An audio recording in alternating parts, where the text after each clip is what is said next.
We have this blossoming scandal. The president's deputy chief of staff is now in Phoenix, going on to other places. They're looking at more than 24 facilities now that might have had these secret waiting lists.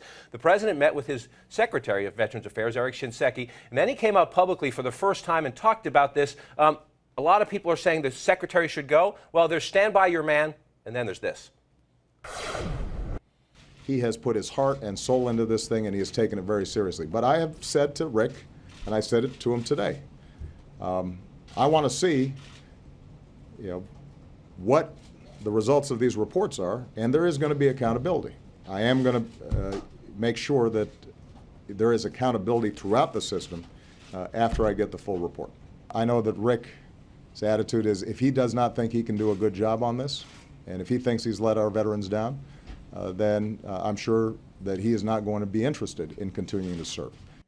Now, Julie, you cover the White House every day, and you are of the view that the secretary is safe. I listen to, if my boss ever said that about me publicly, I'd be gone out the door in a second. Hi, Jeff. But it sounded to me more like, well, we've got this investigation going on, and I'm going to keep this around and catch this guy around and catch the harpoons for a while, and then he's gone. Sure, the president certainly left the door open to the possibility that Shinseki could be out. I think he almost had to do that.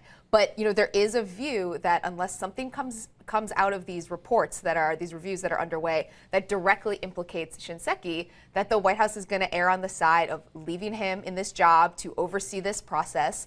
There are a lot of people who would argue that this is a guy who's had 5.5 years to oversee this process, and we're still dealing with this.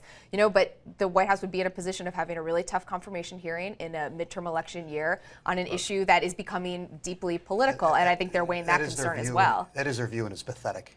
I mean, the president came into office knowing that this was a systemic problem, that VA had been He campaigned on this in 2008. And the Bush administration, and the problems were there in the Bush administration, but they warned him during the transition. They said, here's a problem we're passing on to you. And he knew it was going to get much worse because he was winding down the wars, as he promised to do. And he knew this had to be radical overhaul, not around the edges. And what did he do? Like he's done with a lot of other things. He didn't pay attention. He didn't govern. And now he's holding nobody accountable. If you're an American sitting out there and you know a veteran, which most of us do, if you drive by a VA, which most of us do, if you like to have your government actually function, and you saw the President of the United States come out yesterday and say, way to go, Shecky, you got a really serious problem. The idea that they're going to keep this guy on, and he comes out after this has been going on for a month? Priority one should be the policy problem, because the veterans are heroes and they volunteered and they deserve today, tomorrow, and for the next as many years as they needed care. That's the policy problem they have on their hands. Right. They also have a political problem because this is playing out in an election year. CBS out just this morning with a brand new poll, the president's approval rating at 43%. I was talking to a lot of Democrats yesterday who say that they believe this, especially because it comes after healthcare.gov